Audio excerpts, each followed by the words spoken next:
بسم الله الرحمن الرحيم السلام عليكم ورحمة الله وبركاته. بسم الله الرحمن الرحيم.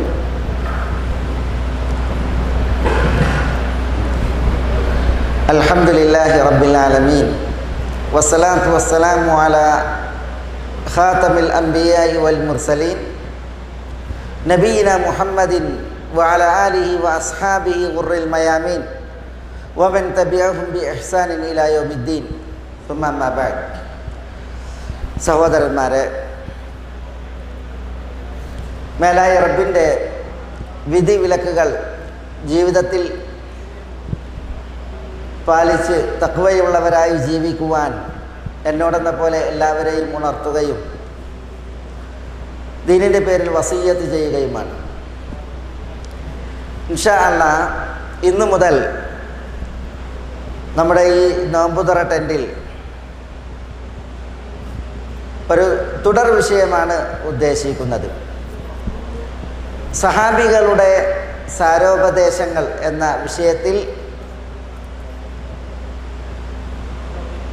സഹാബികളുമായി ബന്ധപ്പെട്ട അവരുടെ ചരിത്രങ്ങളും അവരുടെ ഉപദേശ നിർദ്ദേശങ്ങളുമൊക്കെ ഇവിടെ നമുക്ക് ജീവിതത്തിന് ഉൾക്കാഴ്ചയും ഒരു പാഠവുമൊക്കെ ആകുന്നതിന് വേണ്ടി ഇൻഷാ അല്ലാഹ് ഈ വേദി നമ്മളോട് സംസാരിക്കും. സാരോപദേശങ്ങൾ അതിൻ്റെ മഹത്വം ഏവർക്കും അറിയുന്നതാണ്. അല്ലാഹു സുബ്ഹാനഹു വ തആല വരെ റസൂലുള്ളാഹി സ്വല്ലല്ലാഹി അലൈഹി വസല്ലം തങ്ങളോട് വഅഇദുഹും,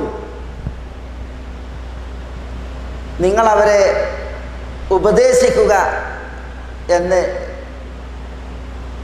കൽപ്പിച്ചിട്ടുണ്ട്. നബി സല്ലല്ലാഹു അലൈഹി വസല്ലം തങ്ങളുടെ ചരിത്രങ്ങൾ നമ്മൾ എടുത്തു നോക്കിയിട്ടുണ്ടെങ്കിൽ അതിൻ്റെ ധാരാളം ഉദാഹരണങ്ങൾ നമുക്ക് കാണാൻ സാധിക്കും. ഇൻഷാ അല്ലാഹ് നമ്മുടെ ഈ തുടർ വിഷയങ്ങളിൽ അത് വിഷയീഭവിക്കും. സഹാബികൾ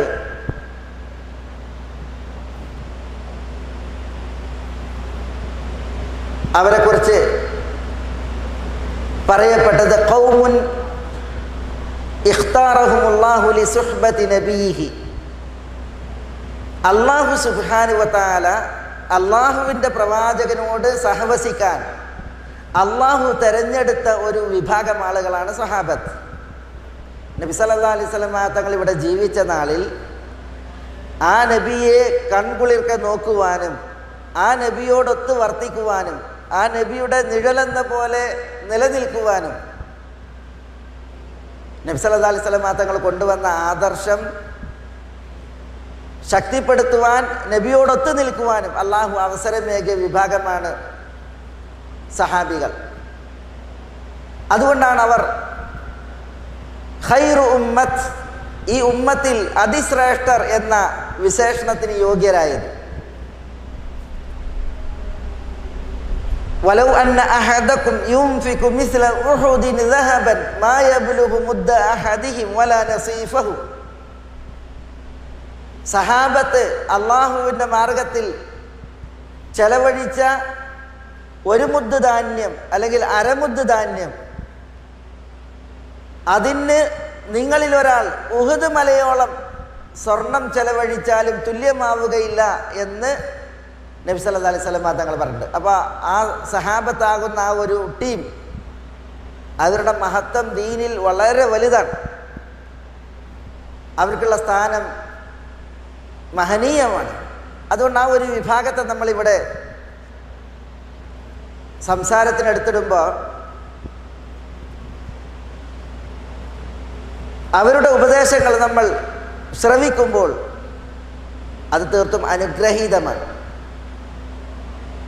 സഹാബികൾ എല്ലാവരും ഒരേ ദർജയിലോ ഓരോ പദവിയിലോ അല്ല. സഹാബികൾ ഇപ്പം നമുക്കറിയാം, സ്വർഗം കൊണ്ട് സന്തോഷ വാർത്ത അറിയിക്കപ്പെട്ട 10 പേർ: അബൂബക്കർ, ഉമർ, ഉസ്മാൻ, അലി. ത്വൽഹത്ത്, സുബൈർ, ത്വൽഹത്ത് ബിൻ ഉബൈദില്ല, സുബൈർ ബിൻ അവ്വാം, സഅദ് ബിൻ അബി വഖാസ്, സഈദ് ബിൻ സെയ്ദ്, അബു ഉബൈദ, ആമിർ ബിൻ ജറാഹ്. ഇതാണ് 10 പേർ, സ്വർഗം കൊണ്ട് സന്തോഷ വാർത്ത അറിയിക്കപ്പെട്ട 10 പേർ. ഇതേപോലെ സഹാബികളിൽ ദാറുൽ അർഖമിൽ വന്ന് ഇസ്ലാം സ്വീകരിച്ച മഹത്തുക്കളുണ്ട്. ആദ്യകാല ഇസ്ലാമിലെ മെമ്പർമാർ ദാറുൽ അർഖമിൽ വെച്ച് ഇസ്ലാമിൽ പ്രവേശിക്കുക എന്ന് പറഞ്ഞാൽ അന്ന് മക്കയിൽ അടിയന്തരാവസ്ഥ കാലഘട്ടമാണ്. ഇസ്ലാമിൻ്റെ പേരിൽ കൊടിയ പീഡനങ്ങൾ അനുഭവിക്കേണ്ടി വന്ന കാലഘട്ടം.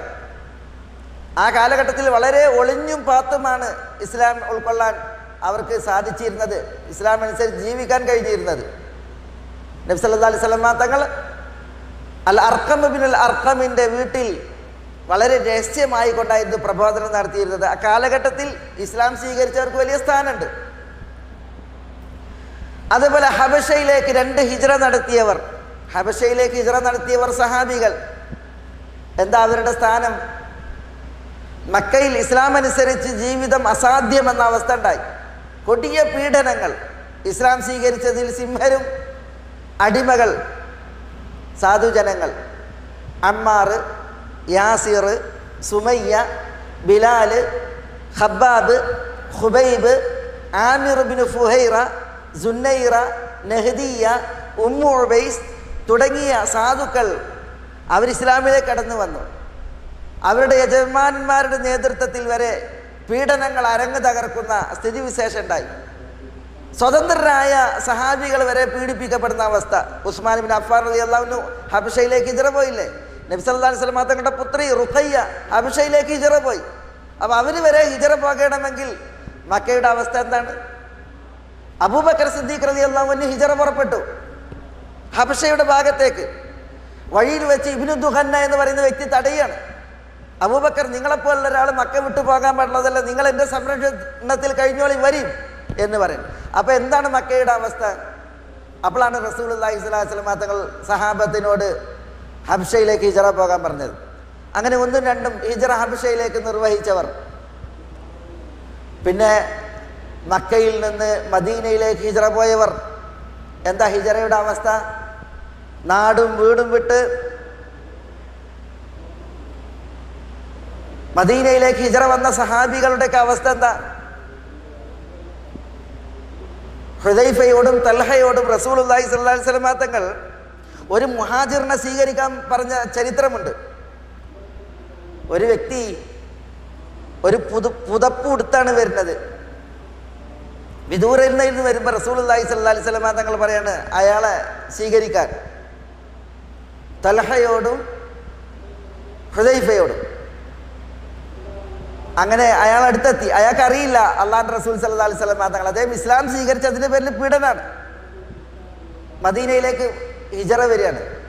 അപ്പോൾ എവിടേക്കാ ലക്ഷ്യം എന്ന് ചോദിച്ചപ്പോൾ അള്ളാഹുവിൻ്റെ റസൂൽ സല്ലല്ലാഹു അലൈഹി വസല്ലം തങ്ങളുടെ അടുക്കലേക്ക് ഹിജ്റ വരിക എന്ന് പറയാണ്. അപ്പോൾ റസൂലുള്ളാഹി സ്വല്ലല്ലാഹു അലൈഹി വസല്ലം തങ്ങൾ പറയാണ്, നിങ്ങൾ ലക്ഷ്യത്തിലെത്തി, ഞാനാണ് അള്ളാഹുവിൻ്റെ റസൂൽ. അങ്ങനെ അദ്ദേഹത്തോട് ചോദിക്കുകയാണ്, എന്താ നിങ്ങളുടെ അവസ്ഥ? അപ്പം പറയാണ്, ഇസ്ലാമിൻ്റെ പേരിൽ പീഡനായിരുന്നു, ഉടുമുണ്ട് പോലും നിഷേധിക്കപ്പെട്ടു, അതുകൊണ്ടാണ് പുതപ്പെടുത്തിട്ട് പാഞ്ഞത്. പക്ഷേ ആ സഹാബി നബി സല്ലല്ലാഹു അലൈഹി വസല്ലം തങ്ങളുടെ അടുക്കലെത്തി ഒട്ടകപ്പുറത്തുനിന്ന് വീണ് അദ്ദേഹത്തിൻ്റെ ഒട്ടകം ഒരു കുഴിയിൽ, എലികളൊക്കെ പാർക്കുന്ന കുഴിയിൽ കാല് പെട്ട് ഒട്ടകം ചെരിഞ്ഞ് ഇയാൾ ഒട്ടകപ്പുറത്തുനിന്ന് വീണ് അയാൾ പെരടി കുത്തി അവിടെ വെച്ച് മരിച്ച്. ഹുദൈഫയും തൽഹയും റസൂലുള്ളാഹിനോട് പറയേണ്ട, റസൂലെ ഇയാൾ മരണപ്പെട്ടു. റസൂലുള്ളാഹി സ്വല്ലല്ലാഹു അലൈഹി വസല്ലം തങ്ങൾ അയാളിൽ നിന്ന് മുഖം തിരിച്ചു. എന്നിട്ട് റസൂലുള്ളാഹി സ്വല്ലല്ലാഹു അലൈഹി വസല്ലം തങ്ങൾ ആ മുഖം തിരിച്ചതിനെ കുറിച്ച് പറയാണ്, ഞാൻ മുഖം തിരിച്ചത് എന്തിനാണെന്നറിയോ നിങ്ങൾക്ക്? അയാൾക്ക് മലക്കുകൾ സ്വർഗത്തിലെ പഴം വായിൽ വെച്ചു കൊടുക്കുന്നത് കണ്ടിട്ടാണ് ഞാൻ എൻ്റെ മുഖം തിരിച്ചത്. വളരെ ഹൃദ്യമായൊരു രംഗം. റസൂലുള്ളാഹി പറയാണ്, വിശപ്പിൻ്റെ ആധിക്യത്താലായിരുന്നു അയാൾ ഇവിടെ വന്നെത്തിയത് എന്ന് എനിക്കപ്പോൾ മനസ്സിലായി. അപ്പം എന്താ, ഉടുതുണിക്ക് മറുതുണിയില്ലാതെ പട്ടിണി പാവങ്ങളായിട്ട് എങ്ങനെയാണ് പലായനം? അങ്ങനെ ഹിജ്റ വന്ന ഒരു വിഭാഗമാണ് സഹാബികൾ. ആ ഹിജ്റ വന്നവരെ മദീനയിൽ സ്വീകരിച്ചവർ അൻസാരികൾ. ചരിത്രത്തിൽ തുല്യതയില്ലാത്ത മാതൃക അൻസാരികളുടെ മാതൃക. അവർക്ക് സ്വാർത്ഥമായതും വിലപ്പെട്ടതുമെല്ലാം തങ്ങളിലേക്ക് ഹിജ്റ വന്നവർക്ക് നൽകി അവർ മുഹാജിറുകളെ സ്വീകരിച്ചു. അവർക്ക് ആവശ്യമുണ്ടായിട്ടും ഹിജ്റ വന്നവർക്കായിരുന്നു അവർ പ്രാമുഖ്യം കൽപ്പിച്ചത്. അതുകൊണ്ടാണ് അല്ലാഹു സുബ്ഹാനഹു വ തആല പറഞ്ഞത് വയുസിറൂന അലാ അൻഫുസിഹിം വലൗ കാന ബിഹിം ഖസാസ. തങ്ങൾക്ക് അത്യാവശ്യമാണെങ്കിലും തങ്ങളുടെ സ്വാർത്ഥതയെയും ആവശ്യത്തെയും മാറ്റിവെച്ച് ഹിജ്റ വന്നവർക്ക് പ്രാമുഖ്യം കൽപ്പിക്കുന്ന സ്വഭാവമുള്ളവർ അൻസാരികൾ. അതേപോലെ അഹ്ലുൽ ബദർ, ബദറിൽ പങ്കെടുത്തവർ സഹാബികൾ.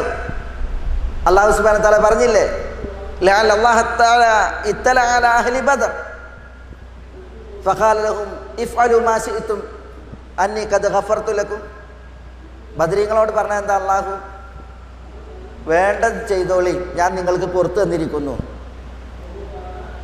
അതേപോലെ ഉഹുദിൽ സംബന്ധിച്ചവർ, ബൈഅത്തു റിദ്വാനിൽ പങ്കെടുത്ത അല്ലാഹുവിൻ്റെ പ്രീതി നേടിയവർ, ലഖദ് റളിയല്ലാഹു അനിൽ മുഅ്മിനീൻ ഇദ് യുബായിഊനക തഹ്ത അഷ്ജറ. ബൈഅത്തു റിദ്വാനിൽ പങ്കെടുത്ത് അല്ലാഹുവിൻ്റെ പ്രീതി നേടിയവർ. ഇതൊക്കെയാണ് ആര്? സഹാബികൾ. അവർക്കുള്ള പല പദവികളും പല സ്ഥാനങ്ങളുമാണ് ചരിത്രത്തിൽ ഇങ്ങനെ നമ്മൾ വായിക്കുന്നത്. നബി സല്ലല്ലാഹു അലൈഹി വസല്ലം തങ്ങളോടൊപ്പം പങ്കെടുത്ത് യുദ്ധങ്ങളിൽ സംബന്ധിച്ച് നബി സല്ലല്ലാഹു അലൈഹി വസല്ലം തങ്ങളുടെ കൺകുളിർപ്പിച്ച മഹത്തുക്കൾ. ഉഹുദിൽ നമ്മളൊരു ചരിത്രം വായിക്കുന്നുണ്ട്. 15 സഹാബികൾ നബി സല്ലല്ലാഹു അലൈഹി വസല്ലം തങ്ങളോട് പറഞ്ഞിട്ടുണ്ട്, നഹ്രി ദൂന നഹ്രിക് വജ്ഹി ദൂന വജ്ഹിക്. പ്രവാചകരെ, നിങ്ങളുടെ നെഞ്ചിൽ അതിനെ നോക്കി വരുന്ന അമ്പുകൾ, അതേപോലെ തന്നെ കുന്തമുനകൾ, വാൾ പ്രയോഗങ്ങൾ, അത് തടുക്കാൻ എൻ്റെ നെഞ്ചുണ്ട്. റസൂലുള്ളാഹി സ്വല്ലല്ലാഹു അലൈഹി വസല്ലം തങ്ങളുടെ നേരെ വരുന്ന ആയുധ പ്രയോഗങ്ങളെ സ്വന്തം നെഞ്ച് കാണിച്ച് മുഖം കാണിച്ച് ചെറുക്കുന്നവർ അവരായിരുന്നു സഹാബികൾ.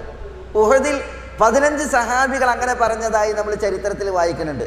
അപ്പോൾ നബി സല്ലല്ലാഹു അലൈഹി വസല്ലം തങ്ങളെ സംരക്ഷിക്കുന്ന മാർഗേണ അവർ എത്ര സാഹസങ്ങൾ കാഴ്ചവെച്ചിട്ടുണ്ട്. അതൊക്കെ സഹാബികളുടെ മഹത്വം എന്ത്, അവരുടെ വലിപ്പം എന്ത് എന്നുള്ളത് മനസ്സിലാക്കാൻ നമ്മൾ ചരിത്രത്തിൽ ഓരോ ഉദാഹരണങ്ങൾ മനസ്സിലാക്കുക മാത്രമാണ്. അതുകൊണ്ടാണ് ഈ സഹാബികളുടെ മഹത്വം കെടുത്തി സംസാരിക്കുന്നവർ, അവരെ ഇകഴ്ത്തി സംസാരിക്കുന്നവർ, അവരെ കുറിച്ചിട്ട് അവർ സിന്ദീഖുകളാണെന്ന് പണ്ഡിതന്മാർ പറഞ്ഞു. ഇമാം അബൂ സുറ റഹ്മത്തുള്ളാഹി അലൈഹി പറഞ്ഞു, സഹാബികളിൽ ആരെയെങ്കിലും വല്ലവരും മോശമായി സംസാരിക്കുന്നത് നീ കണ്ടാൽ ഫഅലം അന്നഹു സിന്ദീഖ്, അവൻ സിന്ദീഖാണെന്ന് നീ മനസ്സിലാക്കിക്കോ.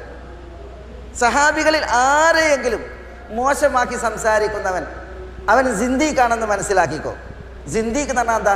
നിരീശ്വര നിർമ്മതവാദി എന്നതിൻ്റെ അർത്ഥം. കാഫിർ എന്നർത്ഥം, കപടൻ.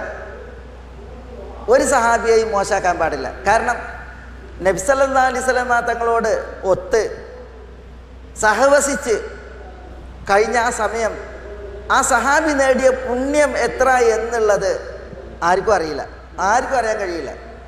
ഇപ്പം നമ്മൾ വഹ്ഷിയെക്കുറിച്ച് വായിക്കുന്നുണ്ട്. വഹ്ഷി ആരാ? വഹ്ഷി റസൂലുള്ളാഹി സ്വല്ലല്ലാഹു അലൈഹി വസല്ലം തങ്ങളുടെ പിതൃവ്യൻ ഹംസത്ത് എന്നവരെ ഉഹദ് യുദ്ധത്തിൽ ചാട്ടുളി എറിഞ്ഞു കൊന്ന ആളാണ് വഹ്ഷി. ഉഹദിൽ വഹ്ഷി ശത്രുപക്ഷത്താണ്, ഹംസത്ത് നബി സല്ലല്ലാഹു അലൈഹി വസല്ലം തങ്ങളുടെ കൂടെയാണ്. ബദറിന്റെ പ്രതികാരത്തിന് വേണ്ടി മുതൈമും മുതൈമയും രണ്ടാളുകൾ വഹ്ഷിയെ ചട്ടം കെട്ടി കൊണ്ടുവന്നു ഉഹദിലേക്ക്. വഹ്ഷിക്ക് ഒരൊറ്റ ധർമ്മേ ഉള്ളൂ, ഹംസയെ കൊല്ല. ചാട്ടുളി പ്രയോഗത്തിൽ അഗ്രഗണ്യനായ വഹ്ഷിയെ ഹംസയെ കൊല്ലാനാണ് കൊണ്ടുവന്നത്. ഹംസ വധിക്കപ്പെട്ടാൽ ഖലാസ്, വഹ്ഷി സ്വതന്ത്രനായി. സ്വാതന്ത്ര്യം ജീവിതത്തിൽ സ്വപ്നമായി കണ്ട വഹ്ഷി ഹംസയെ കൊല്ലാൻ ഒരുങ്ങി വന്നു. ഒളിഞ്ഞു നിന്ന് ചതിപ്രയോഗത്തിലൂടെ ഹംസയിലേക്ക് ചാട്ടുളി എറിഞ്ഞ് അത് ഹംസയുടെ പൊക്കിളിലൂടെ അടിവയറ്റിൽ പ്രവേശിച്ച് കാലുകൾക്കിടയിലൂടെ പുറത്തിയാടി. അങ്ങനെയാണ് ഹംസത്ത് വീണത്. അതും ഒളിഞ്ഞ് ചതിപ്രയോഗത്തിലൂടെ.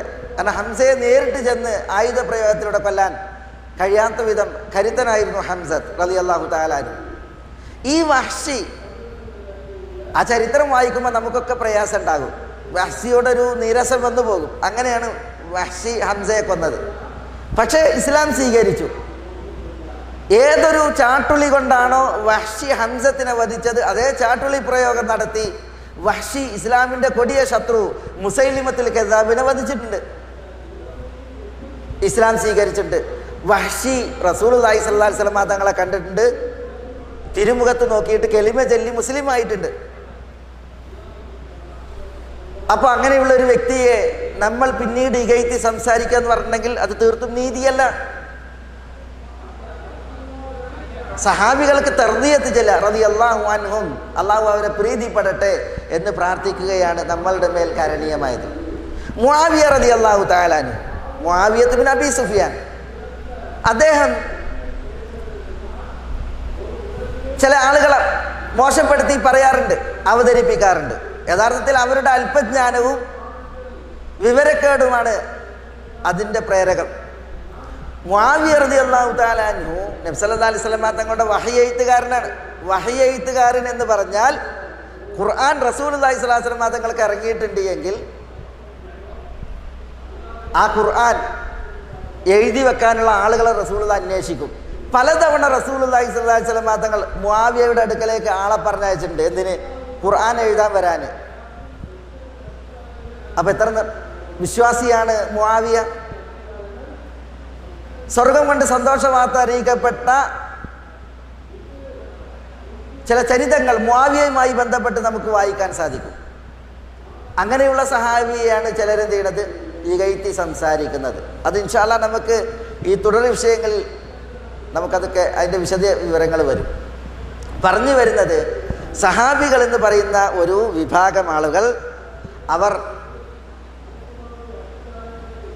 അവരുടെ ചരിത്രം നമുക്കൊക്കെ മാതൃകാപരമായിട്ടുള്ള ചരിത്രമാണ്. ഏതേത് വിഷയങ്ങൾ എടുത്താലും, ആദർശനിഷ്ഠയുടെ വിഷയത്തിലാകട്ടെ, ഇസ്ലാമിന് വേണ്ടി ചെലവഴിക്കുന്ന വിഷയത്തിലാകട്ടെ, ഇസ്ലാം പുൽകുന്ന വിഷയമാകട്ടെ, നമുക്കൊക്കെ മാതൃകയാണ്. ഉസ്മാൻ ഇബ്നു അഫ്ഫാൻ, നബി സല്ലല്ലാഹു അലൈഹി വസല്ലം തങ്ങൾ അദ്ദേഹത്തിന് എത്ര തവണ സ്വർഗം സുവിശേഷം പറഞ്ഞു? മൈ അഷ്തരി ലി ബീർ റൂമ അഷ്തരി ലഹുൽ ജന്ന. റൂമ കിണർ വാങ്ങി ദാനം ചെയ്യുന്നവന് സ്വർഗം വാങ്ങി നൽകും എന്ന് റസൂലുള്ളാഹി സ്വല്ലല്ലാഹു അലൈഹി വസല്ലം തങ്ങൾ പറഞ്ഞു. മദീനയിൽ വിശ്വാസികൾ മദീനയിൽ താമസിക്കുന്ന നാളുകളിൽ, പ്രവാചകന്റെ കാലഘട്ടത്തിൽ അവിടെ ശുദ്ധജലം കുടിക്കാൻ സുലഭമായിട്ടുണ്ടായിരുന്നില്ല. റൂമ എന്ന് പറയുന്ന, അല്ലെങ്കിൽ അറൂമ എന്ന് പറയുന്ന ഒരു ജൂതപ്പെണ്ണിൻ്റെ ഒരു കിണറായിരുന്നു അവിടെ ഉണ്ടായിരുന്നത്. ശുദ്ധജലത്തിന് അവർ വില ഈടാക്കിയിരുന്നു. മുസ്ലിമീങ്ങൾക്ക് പ്രയാസമായി. അപ്പോൾ റസൂലുള്ളാഹി സ്വല്ലല്ലാഹു അലൈഹി വസല്ലം തങ്ങൾ ആ കിണർ വാങ്ങാൻ ഉദ്ദേശിച്ചു. അപ്പോൾ മുസ്ലിമീങ്ങൾക്ക് യഥേഷ്ടം ഉപയോഗിക്കാം. അപ്പോൾ ആര് ആ കിണർ വാങ്ങും, അവർക്ക് സ്വർഗമുണ്ട് എന്ന് പറഞ്ഞു. ഉസ്മാൻ റളിയല്ലാഹു തആല അൻഹുവാണ് ആ കിണർ വാങ്ങിയിട്ട് മുസ്ലിമീങ്ങൾക്ക് സദക്ക ചെയ്തത്. മസ്ജിദ് നബവി ഇടുങ്ങി, ആളുകൾക്ക് നിസ്കരിക്കാൻ സ്ഥലം മതിയാകാതെ വന്നു. അപ്പോൾ മസ്ജിദ് നബവി വിശാലമാക്കേണ്ടി വന്നു, വിപുലീകരിക്കേണ്ടി വന്നു. നബി സല്ലല്ലാഹു അലൈഹി വസല്ലം തങ്ങൾ പറഞ്ഞു, മസ്ജിദ് നബവിയെ വിപുലീകരിക്കുന്നവന് സ്വർഗം. ഉസ്മാൻ റളിയല്ലാഹു അൻഹു ആണ് അന്ന് മസ്ജിദ് നബവിയെ വിപുലീകരിച്ചത്. ഇങ്ങനെ ഇസ്ലാമിന് വേണ്ടി കയ്യും മെയ്യും മറന്ന ഔദാര്യം ചെയ്ത മഹാനാണ് ഉസ്മാൻ. അലി അബു സിബ്തൈൻ, റജുലു യുഹിബ്ബുഹുല്ലാഹ് വ യുഹിബ്ബുല്ലാഹ് വ റസൂലഹു. അള്ളാഹും അള്ളാഹിൻ്റെ റസൂലും ഇഷ്ടപ്പെടുന്ന വ്യക്തി, അള്ളാഹുവേയും അള്ളാഹുവിൻ്റെ റസൂലിനെയും ഇഷ്ടപ്പെടുന്ന വ്യക്തി, അതാണ് അലി. ഖൈബറിൽ റസൂലുള്ളാഹി സ്വല്ലല്ലാഹു അലൈഹി വസല്ലം തങ്ങൾ അലിയാരുടെ വിഷയത്തിൽ പറഞ്ഞ സുവിശേഷമാണത്, സന്തോഷ വാർത്തയാണത്. ഇത്തരം മഹത്തുക്കൾ, അവരുടെ ചരിത്രങ്ങളാണ് ഇൻഷാ അല്ലാഹ് നമ്മളിവിടെ ഓരോന്നോരോന്നായിട്ട് അനുസ്മരിക്കുന്നത്. അതൊക്കെ നമുക്ക് പാടാണ്. ഇപ്പം നോമ്പ്, അബ്ദുല്ലാഹി ഇബ്നു അംർ ഇബ്നുൽ ആസ്, നോമ്പിൻ്റെ വിഷയത്തിൽ അദ്ദേഹത്തിൻ്റെ ചരിത്രം എന്താ? നബി സല്ലല്ലാഹു അലൈഹി വസല്ലം തങ്ങളോട് എല്ലാ ദിവസവും നോമ്പെടുക്കാൻ എനിക്ക് കരുത്തുണ്ട്, അതിന് നോമ്പിന് അനുവാദം ചോദിക്കുകയാണ്. രാത്രി മുഴുവൻ നിസ്കരിക്കാൻ അനുവാദം ചോദിക്കുന്ന സഹാബിയാണ്. അപ്പോൾ റസൂലുള്ളാഹി സ്വല്ലല്ലാഹു അലൈഹി വസല്ലം തങ്ങൾ പറയാനില്ല, ശരീരത്തിന് അവകാശമുണ്ട്, കുടുംബത്തിന് അവകാശമുണ്ട്, സന്ദർശകർക്ക് അവകാശമുണ്ട്. അതുകൊണ്ട് തന്നെ എല്ലാ ദിവസവും നോമ്പെടുക്കണ്ട, അതുപോലെ എല്ലാ രാത്രി മുഴുവൻ നിന്ന് നിസ്കരിക്കേണ്ട എന്ന് പറഞ്ഞു കൊടുക്കുകയാണ്, സന്തുലിതാക്കാൻ പറയണം. പക്ഷേ പുണ്യത്തിൽ മത്സരിക്കുവാനുള്ള ആ വാഞ്ച, താല്പര്യം, അത് നമുക്ക് ഒരു പ്രചോദനമായി ലഭിക്കുന്നത് അംർ ഇബ്നു ആസിനെ പോലുള്ളതായ സഹാബികളുടെ ചരിത്രം വായിക്കുമ്പോഴാണ്. അബ്ദുല്ലാഹി ഇബ്നു ഉമ്മു മക്തൂം, എന്താ ചരിത്രം? നബി സല്ലല്ലാഹു അലൈഹി വസല്ലം തങ്ങളുടെ അടുക്കലേക്ക് അബ്ദുല്ലാഹി ഇബ്നു ഉമ്മു മക്തൂം വരികയാണ്. അദ്ദേഹം ബ്ലൈൻഡാണ്, രണ്ട് കണ്ണിനും കാഴ്ചയല്ല, ഇരു കണ്ണുകൾക്കും കാഴ്ചയില്ലാത്ത മനുഷ്യൻ, സഹാബി. അദ്ദേഹം വന്നിട്ട് റസൂലുള്ളാഹിനോട് പറയാണ്, ലൈസ ലീ ഖായിദു യഖൂദുനി ഇലൽ മസ്ജിദ്, അല്ലാഹുവിൻ്റെ റസൂലേ, പള്ളിയിലേക്ക് എന്നെ കൊണ്ടുവരാൻ ഒരു ഗൈഡില്ല, പള്ളിയിലേക്ക് കൊണ്ടുവരാൻ ആളില്ല, വഴി വേണ്ടത്ര സുഗമമല്ല, ദുർഘടം, അതുകൊണ്ട് ഞാൻ വീട്ടിൽ നിസ്കരിക്കട്ടെ എന്ന് അബ്ദുല്ലാഹി ഇബ്നു ഉമ്മു മക്തൂം ചോദിക്കണം. ഒന്ന് ആലോചിച്ച് നോക്കൂ നിങ്ങൾ, നിസ്കാരം എവിടെയാണ് നടത്തേണ്ടത്? പള്ളിയിലാണ്, പള്ളിയിലാണ് നിസ്കരിക്കേണ്ടത്. അതിനാണ് ഹയ്യ അലസ്സലാ എന്ന് പറയുന്നത്, നിസ്കാരത്തിന് വരൂന്ന്. നബി സല്ലല്ലാഹു അലൈഹി വസല്ലം തങ്ങൾ പള്ളിയിൽ നിസ്കരിക്കാതെ വീട്ടിൽ നിസ്കരിക്കുന്നവരുടെ വീടുകൾക്ക് തീ കൊടുക്കാൻ ഭാവിച്ചിട്ടുണ്ട് ആണുങ്ങളുടെ വിഷയത്തിൽ. അതുകൊണ്ട് പള്ളിയിലാണ് നിസ്കരിക്കേണ്ടത്. അപ്പോൾ അബ്ദുല്ലാഹി ഇബ്നു ഉമ്മു മക്തൂം എന്നിട്ട് പറയാണ്, റസൂല്, പള്ളിയിലേക്ക് എന്നെ ഗൈഡ് ചെയ്യാൻ ഒരു ഗൈഡില്ല, ഞാൻ വീട്ടിൽ നിസ്കരിക്കട്ടെ. എന്തിനാ ഈ ചോദ്യം? ജമാഅത്തായിട്ട് നിസ്കരിക്കുന്നതിൻ്റെ പുണ്യം, ജമാഅത്ത് ഉപേക്ഷിച്ചിട്ടുണ്ട് എങ്കിൽ അതിൻ്റെ ആ നഷ്ടം അതാ ഓർത്തിട്ടല്ലേ. അപ്പോൾ റസൂലുള്ളാഹി സ്വല്ലല്ലാഹു അലൈഹി വസല്ലം തങ്ങൾ അദ്ദേഹത്തോട് പറയാണ്, വീട്ടിൽ നിസ്കരിച്ചോളി, വീട്ടിൽ നിസ്കരിച്ചോളി. കാരണം കണ്ണാണെന്നില്ല, ഒഴിവ് കഴിവുള്ള ആളാണ്. അദ്ദേഹം തിരിച്ചു പോയപ്പോൾ റസൂലുള്ളാഹി തിരിച്ചു വിളിച്ചിട്ട് പറയാണ്, ആ തസ്മഉൻ നിദാ, അബ്ദുല്ലാ, നിങ്ങൾ ബാങ്ക് കേൾക്കുന്നുണ്ടോ? ബാങ്ക് കേൾക്കുന്നുണ്ടോ? അപ്പം അദ്ദേഹം പറയാണ്, അതെ, ബാങ്ക് കേൾക്കുന്നുണ്ട്. അപ്പോൾ റസൂലുള്ളാഹി സ്വല്ലല്ലാഹു അലൈഹി വസല്ലം തങ്ങൾ പറയണം, ഫഅജിബ്, എങ്കിൽ പള്ളിയിൽ വന്നിട്ട് തന്നെ നിസ്കരിക്കണം, പള്ളിയിൽ വന്നിട്ട് തന്നെ നിസ്കരിക്കണം. അബ്ദുല്ലാഹി ഇബ്നു ഉമ്മു മക്തൂം മറുത്തു പറഞ്ഞില്ല, ഞാൻ ബ്ലൈൻഡ് അല്ലേ, വീട്ടിൽ നിന്ന് പള്ളിയിലേക്ക് വരാൻ പ്രയാസമല്ലേ, ഇതൊന്നും പറഞ്ഞില്ല. പിന്നെന്താ പറഞ്ഞത്?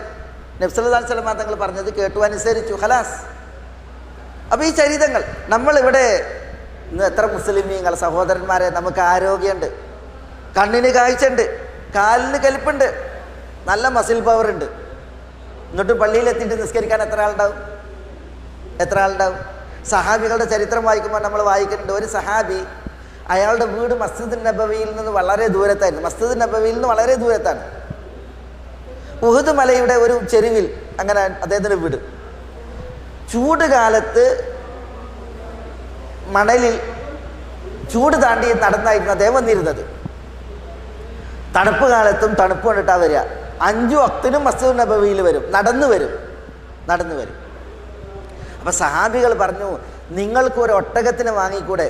ഒരൊട്ടകത്തിനെ വാങ്ങിയാൽ ആ ഒട്ടകപ്പുറത്ത് നിങ്ങൾക്ക് വരാം, എന്നാൽ ഈ ചൂടിൻ്റെ പ്രയാസം നിങ്ങൾക്ക് സഹിക്കണ്ട, അതേപോലെ തന്നെ തണുപ്പ് കാലത്തും നിങ്ങൾക്ക് അങ്ങനെ കുറച്ച് ആശ്വാസം ഉണ്ടാകും, ഒരൊട്ടകത്തിൻ്റെ പുറത്ത് പോന്നൂടെ എന്ന് വെച്ചു.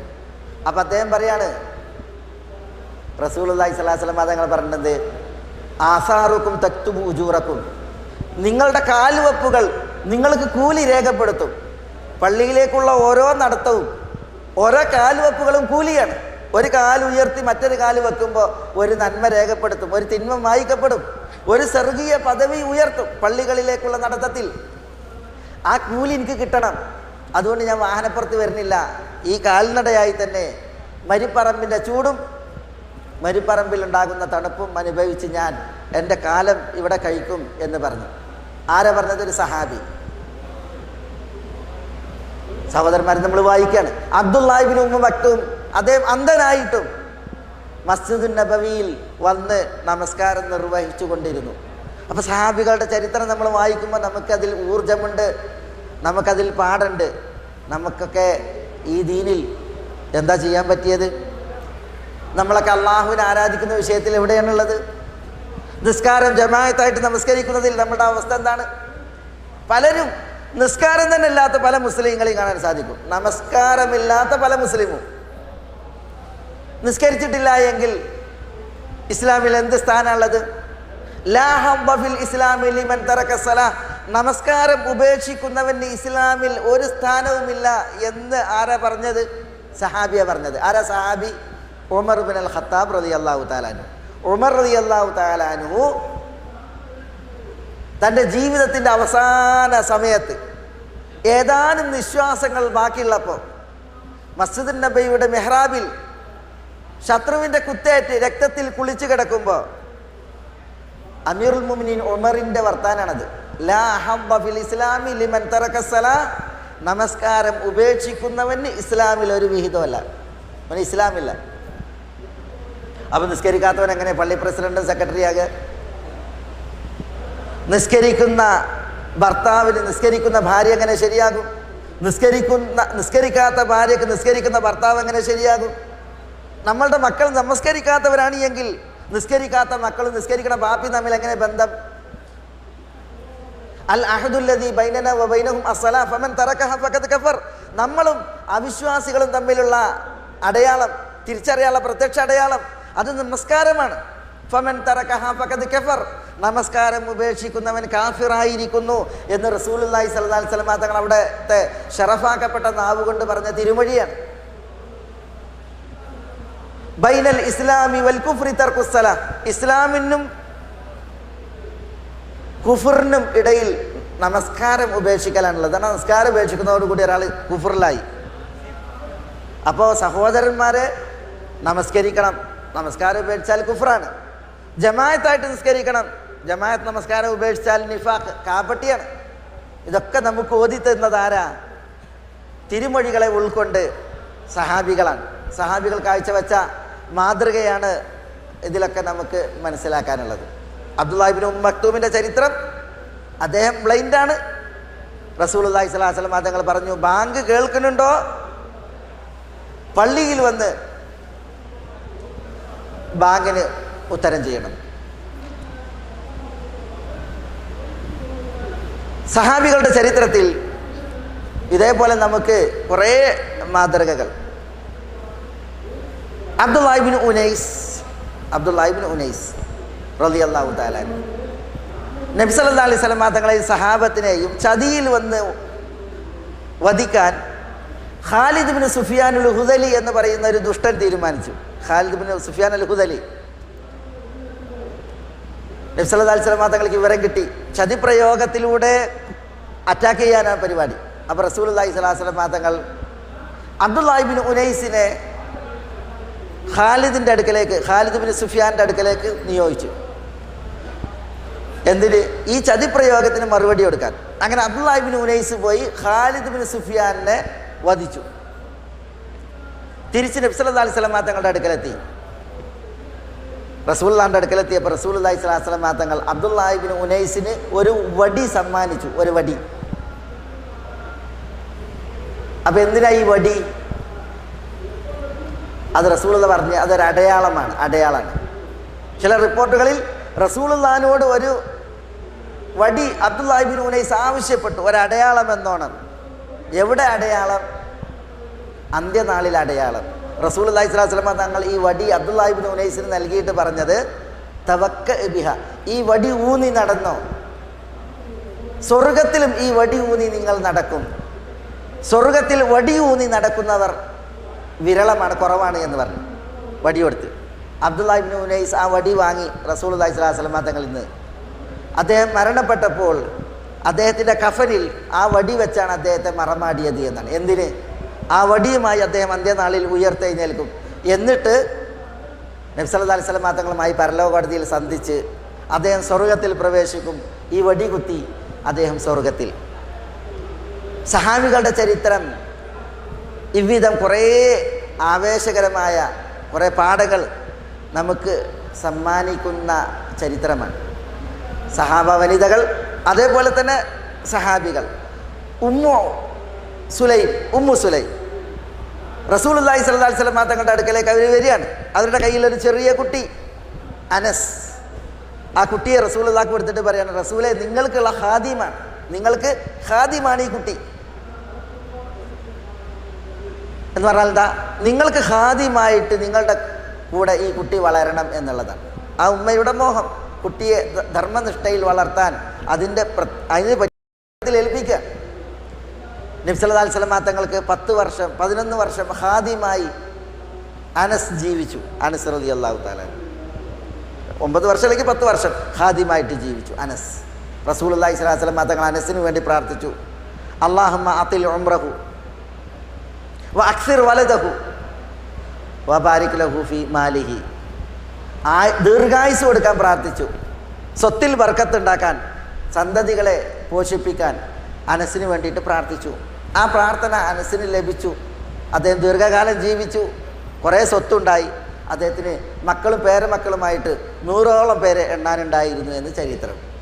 ഇവിടെ ആ ഉമ്മു സുലൈമിൻ്റെ ആ മനസ്ഥിതി നബി സല്ലല്ലാഹു അലൈഹി വസല്ലം തങ്ങളോടുള്ള മഹബ്ബത്തിനാൽ സ്വന്തം കുഞ്ഞിനെ പ്രവാചകനൊരു ഖാദിമായി വളർത്താൻ, പ്രവാചക ശിഷ്യനായി വളരാൻ വിട്ടു നൽകിയ ചരിത്രം. ഇങ്ങനെ സഹാബികളുടെ ചരിത്രത്തിൽ സഹോദരന്മാരെ കുറേ നമുക്ക് പഠിക്കാൻ, നമുക്ക് നിത്യജീവിതത്തിൽ പാഠമായി, ആത്മീയമായി നമുക്ക് വളരുവാനുള്ള കുറേ വിഭവങ്ങളായി ഉണ്ട്. അതുകൊണ്ടാണ് സഹാബികളുടെ സാരോപദേശങ്ങൾ എന്ന വിഷയത്തിൽ ഒരു തുടർ വിഷയം ഇവിടെ നമ്മുടെ ഈ നോമ്പുതുറ ടെൻറ്റിൽ നമ്മൾ തീരുമാനിച്ചിട്ടുള്ളത്. നാളെ മുതൽ ഓരോ സഹാബികൾ അവരുടെ ചരിത്രവും അതുമായി ബന്ധപ്പെട്ട അവരുടെ ഉപദേശങ്ങളുമായി ബന്ധപ്പെട്ടുള്ളതായ വിഷയങ്ങൾ നമ്മൾ ഇൻഷാ അല്ലാഹ് തുടർത്തി സംസാരിക്കും. അപ്പോൾ കുറച്ച് കൂടി നേരത്തെ നിങ്ങൾ വരികയാണ് എങ്കിൽ ആ ക്ലാസ്സുകൾ നമുക്ക് ഉപകാരപ്പെടുമാറ് ഇൻഷാ അല്ലാഹ് ആയിത്തീരും. അതുകൊണ്ട് എല്ലാവരും അതിൽ താല്പര്യം കാണിക്കുക. അല്ലാഹു സുബ്ഹാനഹു വ തആല നമ്മളെ എല്ലാവരെയും എല്ലാ നന്മകൾക്കും അനുഗ്രഹിക്കുമാറാവട്ടെ.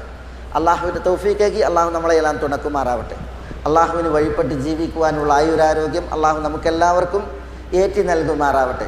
അള്ളാഹു ഈ സദസ്സിനെ ഉപരിലോകത്ത് സ്വീകരിക്കുമാറാവട്ടെ. അള്ളാഹുവിൻ്റെ റഹ്മത്തും ബർക്കത്തും നഫ്ഹത്തും അള്ളാഹു വിണ്ണിൽ നിന്ന് നമ്മുടെ ഈ വേദിയിലേക്ക് അള്ളാഹു അവതരിപ്പിക്കുമാറാവട്ടെ. നമ്മളെല്ലാം അള്ളാഹു പ്രീതിപ്പെടുമാറാവട്ടെ. അള്ളാഹു ഇതിനേക്കാൾ നല്ല ഒരു വിരുന്നിൽ സ്വർഗത്തിൻ്റെ ഉന്നതങ്ങളിൽ മുഹമ്മദ് നബി സല്ലല്ലാഹു അലൈഹി വസല്ലം തങ്ങളുടെ അയൽവാസികളായി ഒത്തൊരുമിക്കാൻ നമുക്ക് തുണയും തൗഫീഖും പ്രദാനം ചെയ്യുമാറാവട്ടെ. നമ്മളോട് ദുആക്ക് വസിയത്ത് ചെയ്തവരുടെ നല്ല ഉദ്ദേശങ്ങൾ അള്ളാഹു അവർക്ക് നിറവേറ്റി കൊടുക്കുമാറാവട്ടെ. രോഗം കൊണ്ട് വലയുന്നവരുടെ രോഗങ്ങൾക്ക് അള്ളാഹു ശിഫയും ആഫിയത്തും നൽകുമാറാവട്ടെ. നമ്മുടെ കൂട്ടത്തിൽ നിന്ന് മരണപ്പെട്ടവരോട് അള്ളാഹു പൊറുക്കുമാറാവട്ടെ. അവരെത്തിപ്പെട്ട കബറിടങ്ങൾ അള്ളാഹു അവൻ്റെ ഒരു സ്വർഗീയ ആരാമമാക്കി അനുഗ്രഹിക്കുമാറാവട്ടെ. നമ്മുടെ ഇണകളിൽ, നമ്മുടെ മക്കളിൽ നമുക്കെല്ലാം അള്ളാഹു ഇഹത്തിലും പരത്തിലും കൺകുളിർമ ഏറ്റി നൽകുമാറാവട്ടെ.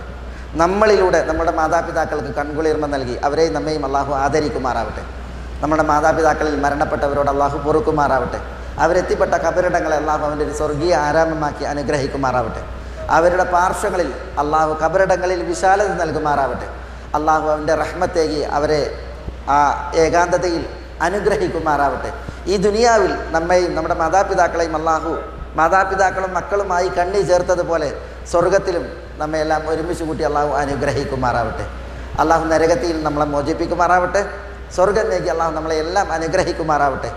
اللهم اغفر للمؤمنين والمؤمنات والمسلمين والمسلمات الأحياء منهم والأموات إنك مجيب الدعوات يا قاضي الحاجات.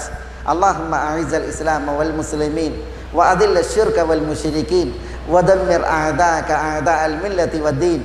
ربنا آتنا في الدنيا حسنة وفي الآخرة حسنة وقنا عذاب النار. اللهم أجرنا من النار. اللهم أجرنا من النار. اللهم أجرنا من النار. ربنا هب لنا من أزواجنا وذرياتنا قرة أعين واجعلنا للمتقين إماما. وآخر دعوانا أن الحمد لله رب العالمين. اللهم صل على محمد وعلى آل محمد كما صليت على إبراهيم وعلى آل إبراهيم إنك حميد مجيد. اللهم بارك على محمد وعلى آل محمد كما باركت على إبراهيم وعلى آل إبراهيم إنك حميد مجيد. وآخر دعوانا أن الحمد لله رب العالمين.